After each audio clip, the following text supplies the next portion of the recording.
Purwati, wanita 42 tahun, pulang ke kampung halaman setelah 3 tahun mengadu nasib sebagai TKW di Taiwan. Ia membawa harapan sederhana, bisa kembali hidup tentram bersama suami dan keluarganya, memulai lagi hidup yang sempat tertunda. Namun, kepulangannya justru disambut kenyataan yang pahit. Kasdi, suaminya yang dulu ia titipkan doa dan rindu, telah menikah lagi. Rumah yang dulu mereka bangun bersama, kini dihuni Kasdi bersama istri barunya dan seorang anak kecil yang belum genap 2 tahun. Yang lebih menyakitkan, Purwati mendapati bahwa dirinya telah diceraikan diam-diam. Rumah pun telah beralih nama. Tak ada tempat baginya lagi di sana, meski setiap sudut rumah itu masih menyimpan kenangan cinta dan pengorbanannya. Dengan hati remuk, Purwati memilih pergi. Ia menuju kota, mencari Santi, anak sematawayangnya yang kini tinggal bersama suami, Roni. Berbeda dari kekecewaan yang baru saja ia alami, Purwati disambut hangat oleh Santi. Roni pun tak kalah ramah.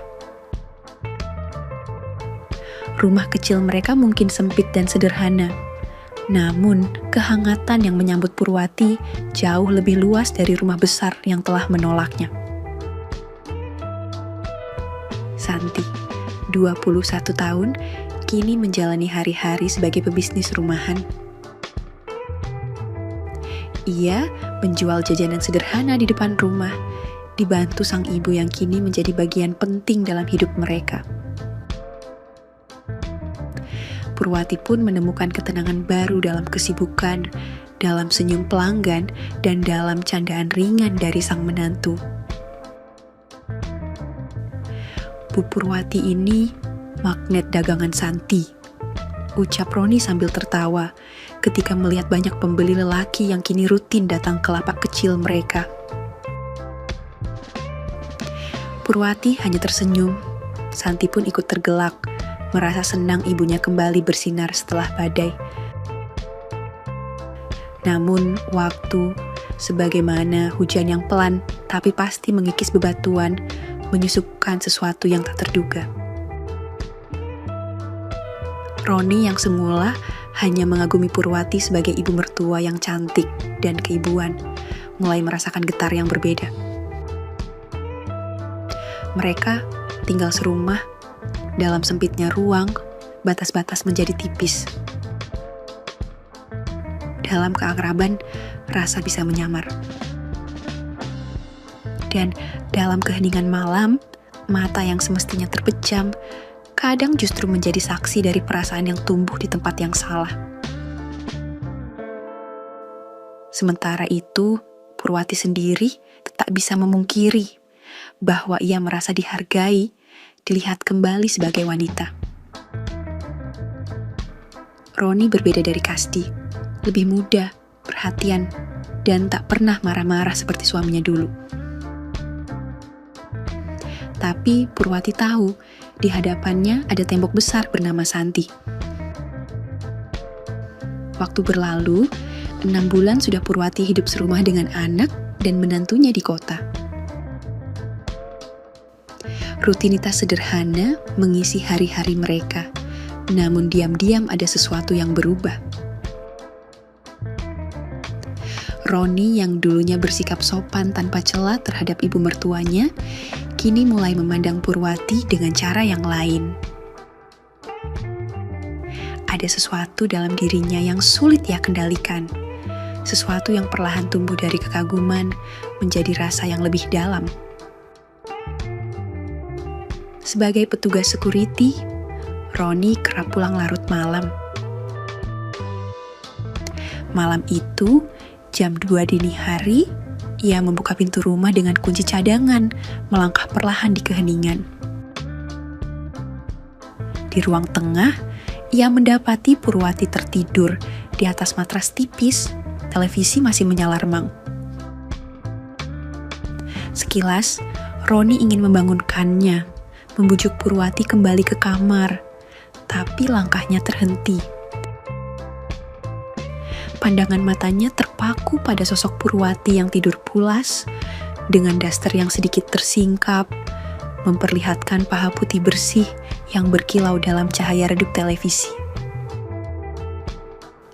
Dada Roni berdegup kencang, seolah ada bara yang tiba-tiba menyala dalam dirinya. Ia mendekat hampir tanpa sadar, tangannya terulur, ragu-ragu menyentuh lengan Purwati, lembut, hangat. Purwati terbangun, matanya yang setengah mengantuk menatap Roni, lalu ia cepat-cepat merapikan dasternya dan beringsut duduk. "Nak Roni, sudah pulang," gumamnya dengan senyum lemah. Roni menegakkan tubuh, berusaha menahan gejolak dalam dadanya.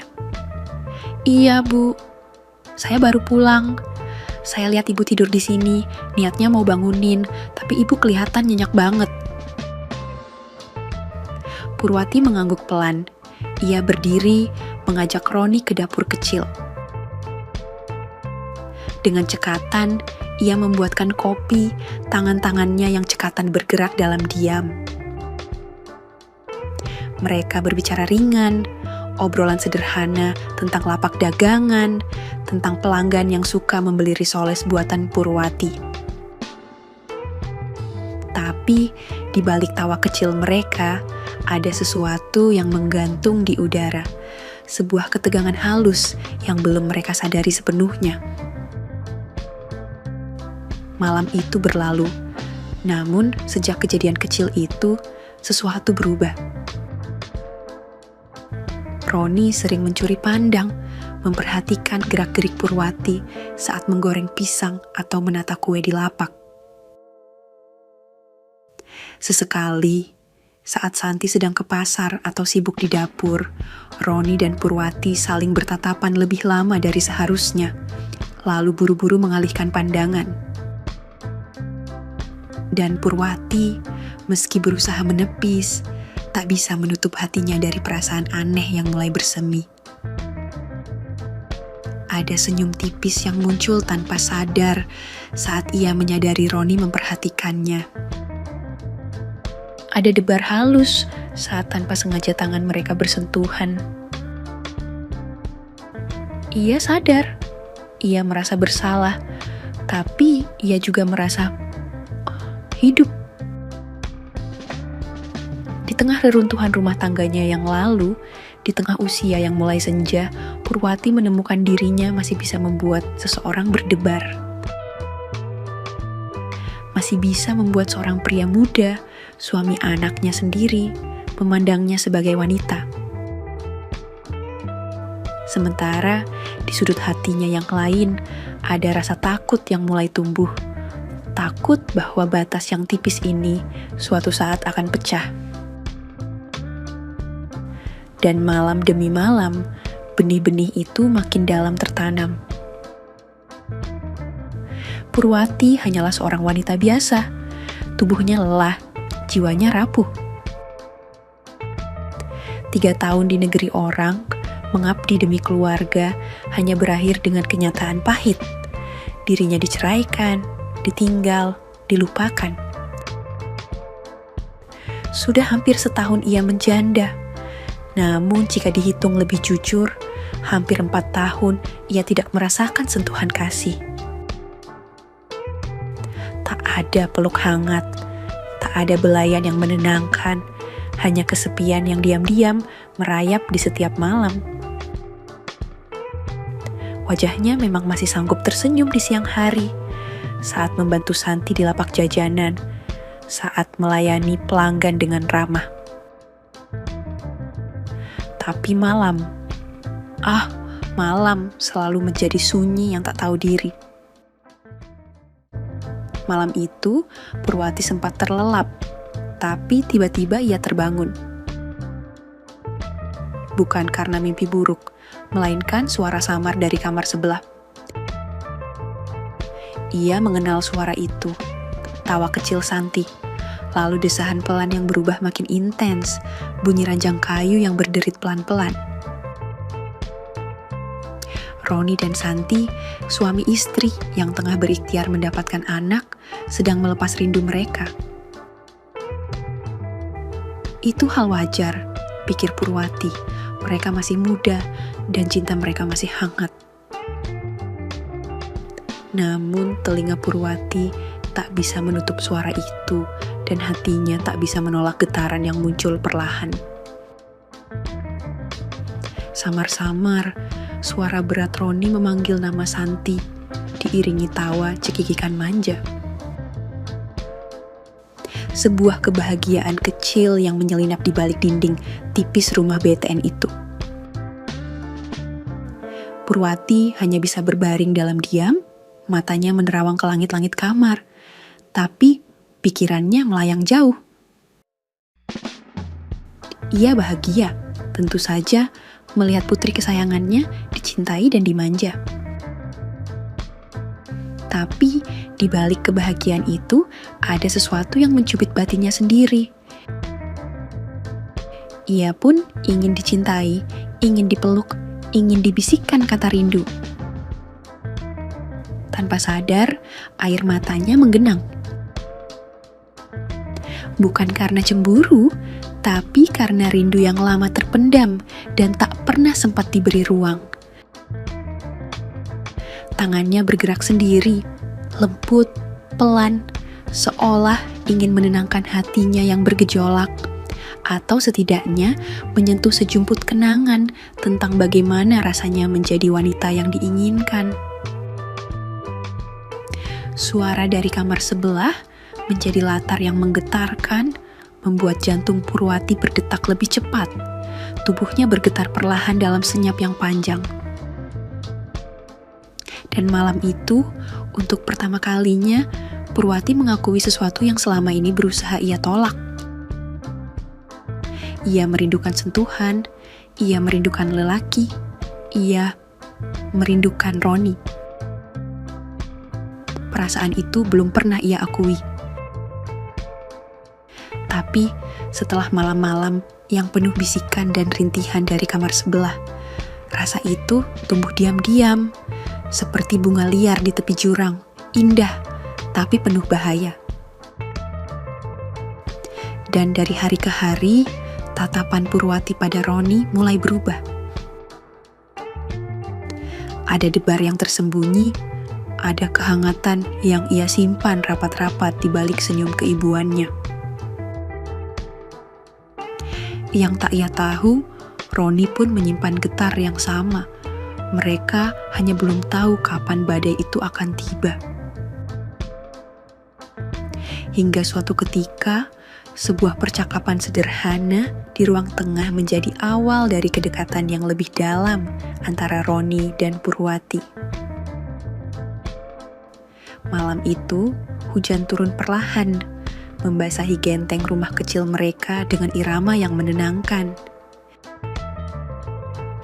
Santi sudah tidur lebih dulu, tubuhnya lelah setelah seharian menyiapkan pesanan jajanan. Purwati duduk di ruang tengah, melipat kain sambil sesekali mencicipi sisa adonan kue yang belum sempat digoreng. Roni baru pulang dinas malam, tubuhnya masih berbalut seragam, wajahnya lelah, tapi matanya tampak mencari sesuatu atau seseorang. "Belum tidur, Bu?" tanyanya pelan, duduk di lantai dekat matras tempat Purwati biasanya beristirahat. Purwati tersenyum, matanya ramah seperti biasa. "Belum ngantuk, Nak. Hujannya adem, bikin pengen ngobrol." Roni mengangguk pelan, lalu diam beberapa saat sebelum akhirnya membuka suara. Suaranya lirih, seperti mengendap di antara suara rintik hujan. "Bu, saya mau cerita dikit tentang saya sama Santi." Purwati menoleh, tak langsung menjawab, tapi tatapannya memberi izin. "Sudah hampir 3 tahun kami nikah, tapi belum juga dikasih keturunan. Kadang saya kasihan lihat Santi sedih diam-diam. Dia senyum. Tapi saya tahu dia kepikiran, kata Roni. Purwati menarik napas panjang, hatinya ikut tersentuh. Ia tahu betul bagaimana rasa rindu pada seorang anak. Ia pun dulu pernah menanti lama sebelum Santi lahir. Rezeki anak itu kadang datangnya nggak bisa dipaksa, nak. Tapi kamu dan Santi sudah ikhtiar, itu yang penting. Roni mengangguk. Namun kemudian ia memandang Purwati dengan tatapan yang lebih dalam, seperti ada luka yang tak bisa diungkapkan hanya lewat kata-kata. Tapi kadang saya bingung. Saya laki-laki, Bu, punya kebutuhan, dan Santi akhir-akhir ini seperti menjauh. Entah capek, entah stres, tapi saya jadi nahan-nahan sendiri. Purwati terdiam. Kalimat Roni seperti petir kecil yang menyambar di bawah rindang hatinya yang sudah kering. Ia bisa merasakan apa yang Roni rasakan. Ia sendiri pun menanggung kesepian yang sama. Maaf, Bu. Saya nggak bermaksud ngeluh, cuman kadang saya merasa kesepian juga, bahkan di dalam rumah sendiri. Lanjut Roni, kini nadanya makin lirih. Purwati meletakkan kain lipatannya. Ia memandang menantunya dengan mata yang tak sekadar iba, tapi penuh pengertian. Hatinya gemetar, tapi ia tetap menjaga sikap. Kesepian itu memang berat, nak. Kadang diam-diam dia merayap, bikin kita nyaris lupa caranya bahagia, bisiknya. Pandangan mereka saling bertaut dalam hening. Sejenak dunia seperti berhenti. Hanya suara hujan yang terus bicara, menggantikan kata-kata yang tak berani diucap.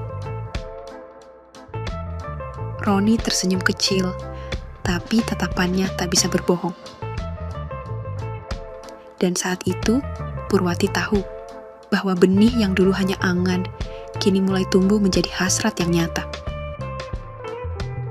Ia tahu ia harus kuat, tapi hatinya tak bisa membohongi bahwa dirinya pun merindukan sentuhan. Malam itu, tak ada yang terjadi.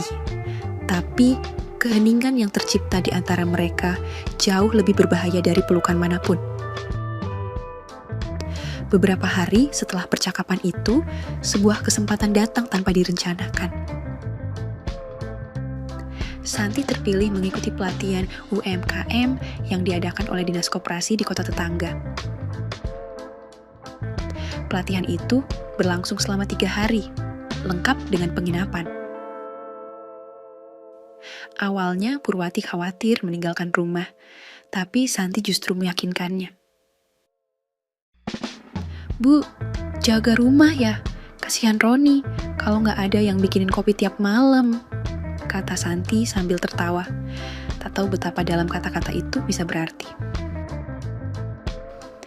Hari pertama Santi pergi, rumah terasa lebih lengang dari biasanya. Purwati kembali mengisi waktunya dengan membantu pesanan jajan, sementara Roni pulang lebih cepat karena hanya dinas pagi. Malam tiba dengan hujan rintik kecil, udara terasa dingin. Roni duduk di ruang tengah dengan kaos tipis dan celana pendek, menonton televisi dengan segelas kopi buatan Purwati di tangan. Purwati duduk tak jauh dari situ, mengenakan daster lengan pendek warna biru muda.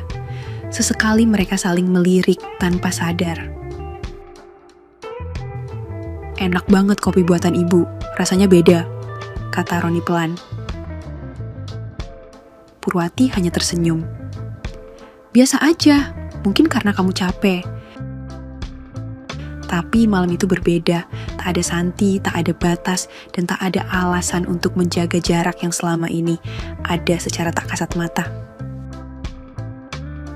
Saat listrik tiba-tiba padam karena hujan, suasana berubah drastis.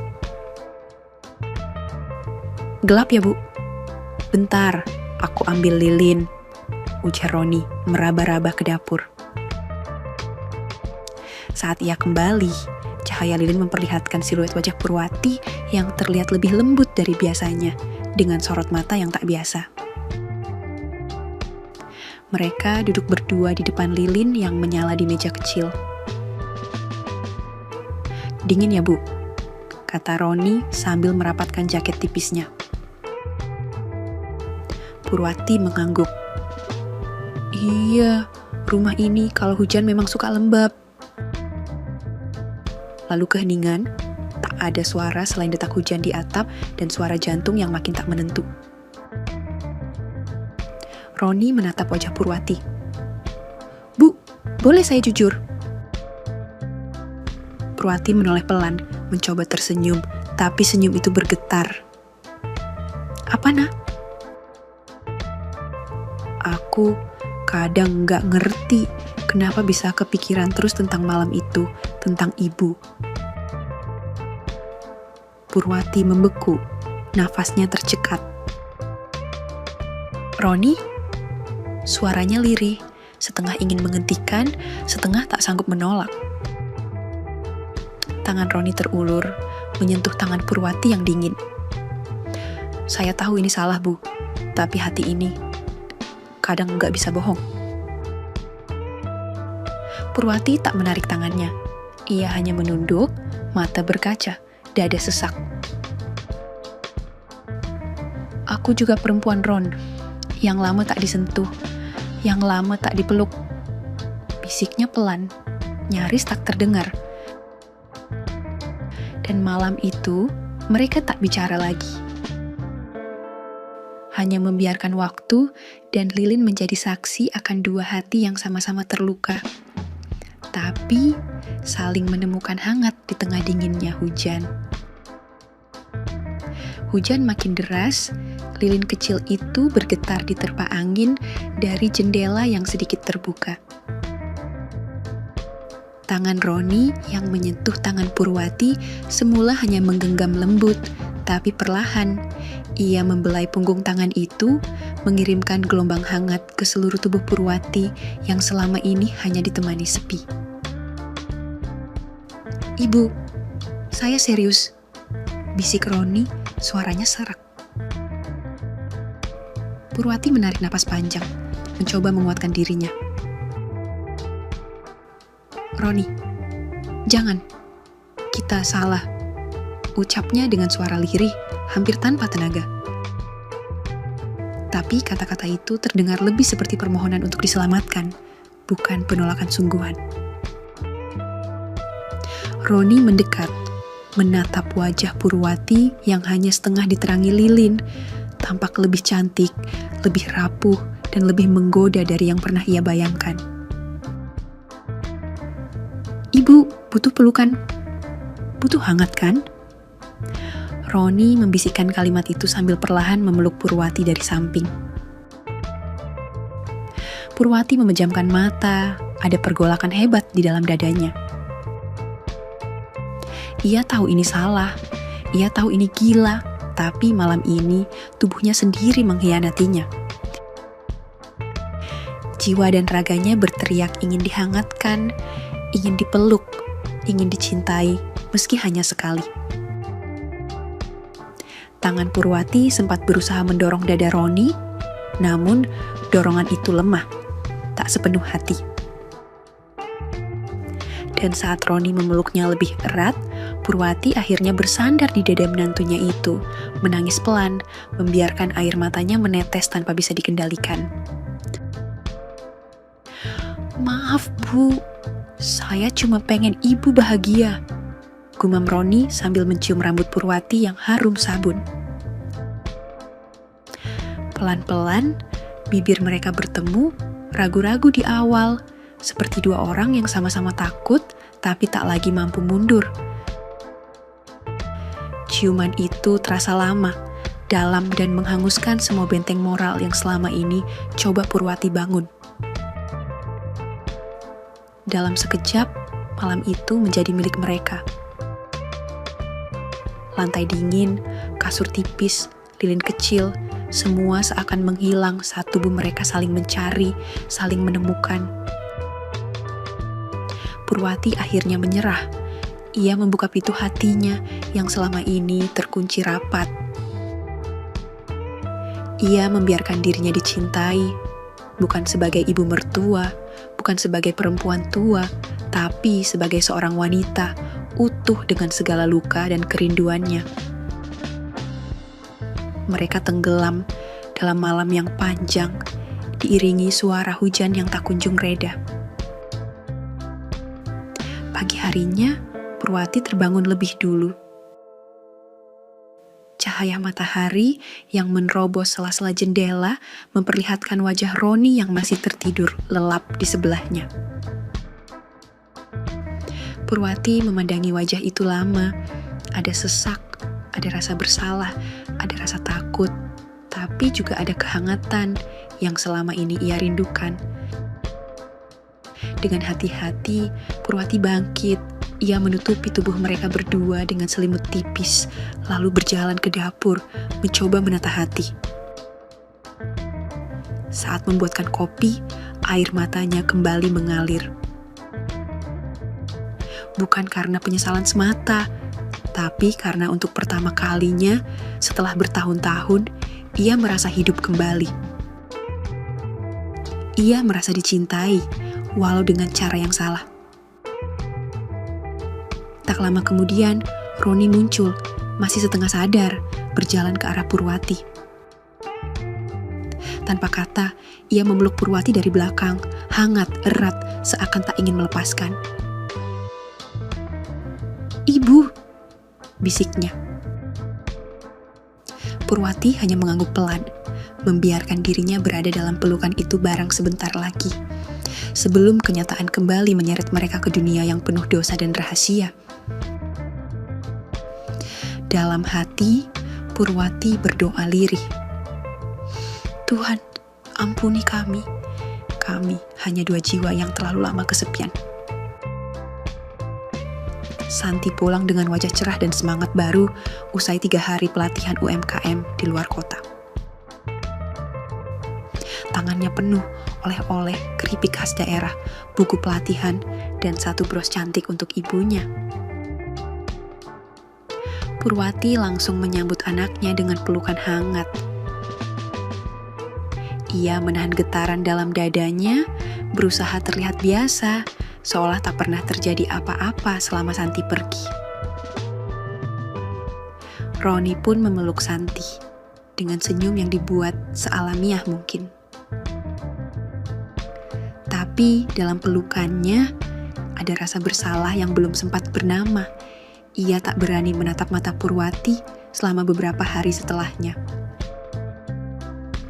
Namun, hidup seperti berpura-pura normal.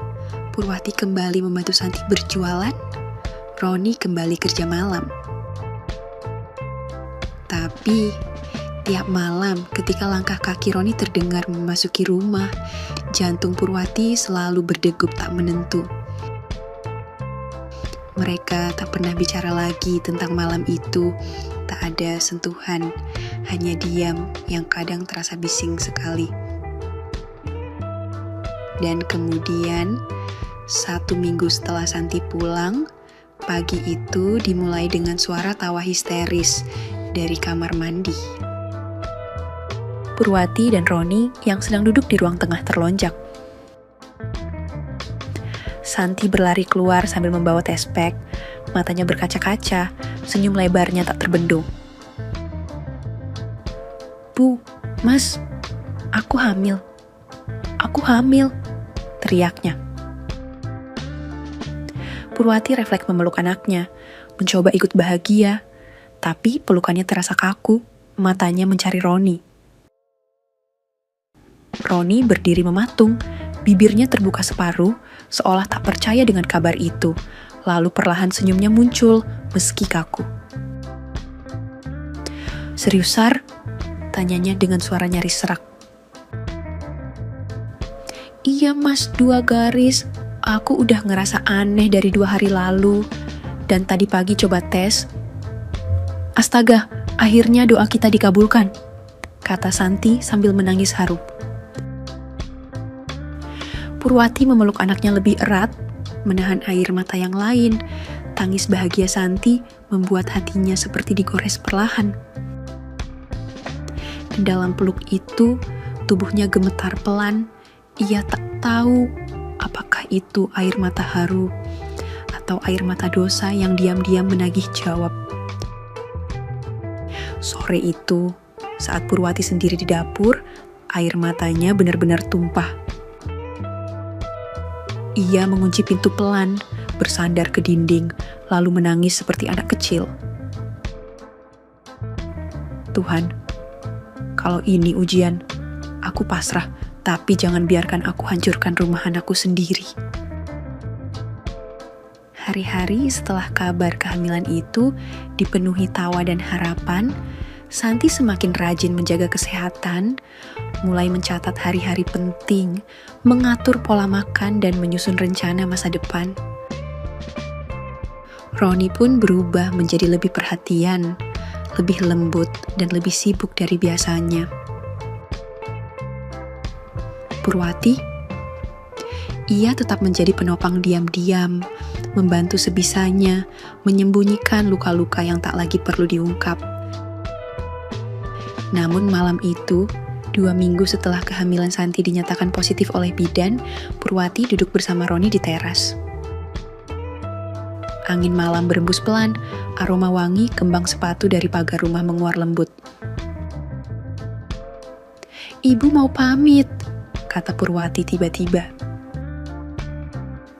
Roni menoleh, sedikit terkejut. "Loh, pamit kemana, Bu?" "Ada teman lama di kota sebelah. Dia butuh bantuan di warung makannya. Ibu pikir, sudah cukup tinggal di sini, Santi, dan kamu akan sibuk dengan calon bayi. Biar rumah ini hanya berisi kebahagiaan." Roni tak langsung menjawab. Ia hanya menatap ibu mertuanya lama. Mata itu, senyum itu, masih menyimpan sisa-sisa malam yang tak pernah disebutkan lagi. "Apa ini?" "Karena saya, Bu," bisiknya akhirnya. Purwati menggeleng pelan, lalu tersenyum. "Ini karena kamu dan Santi pantas bahagia dan ibu. Ibu sudah cukup merasakan hangatnya kasih sayang, meski hanya sebentar." Keheningan menggantung, berat. Roni ingin berkata lebih, tapi tak ada kata yang tepat. Sampai akhirnya, Roni bersuara lirih. "Kalau begitu, malam ini boleh ibu peluk saya sekali lagi? Sekali saja, terakhir kalinya." Purwati menatap langit yang penuh bintang, lalu perlahan berdiri, mengangguk kecil. Mereka masuk ke rumah, langkah pelan, diam-diam seperti mencuri waktu dari takdir. Malam itu, mereka saling memberi perpisahan yang paling dalam. Tanpa kata, tanpa janji, hanya rasa yang ingin diabadikan dalam ingatan. Pagi harinya, Purwati pamit pada Santi dengan pelukan hangat. Santi tak tahu, pelukan itu lebih dalam dari biasanya. Dengan tas kecil dan senyum sendu, Purwati meninggalkan rumah mungil itu, membawa serta kenangan yang takkan pernah bisa ia ceritakan pada siapapun. Ia kembali merantau, bukan hanya mencari penghidupan, tapi juga mencari ketenangan. Di sebuah kota kecil, Purwati memulai hidup baru, membantu warung makan milik teman lamanya. Di sela kesibukan, ia sering menulis catatan di buku kecilnya tentang cinta, pengorbanan, dan tentang malam-malam yang ia pilih untuk dikenang, bukan disesali. Dan ketika angin malam datang, Purwati kadang tersenyum sambil menatap langit.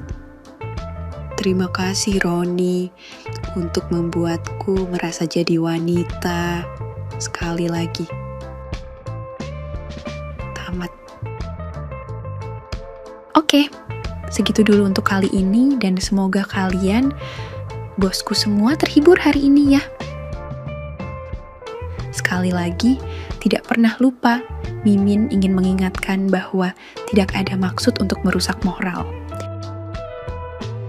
Tapi di sini, kami selaku admin channel Makyem hanya berbagi pengalaman dari viewer saja yang tentu saja tidak untuk ditiru.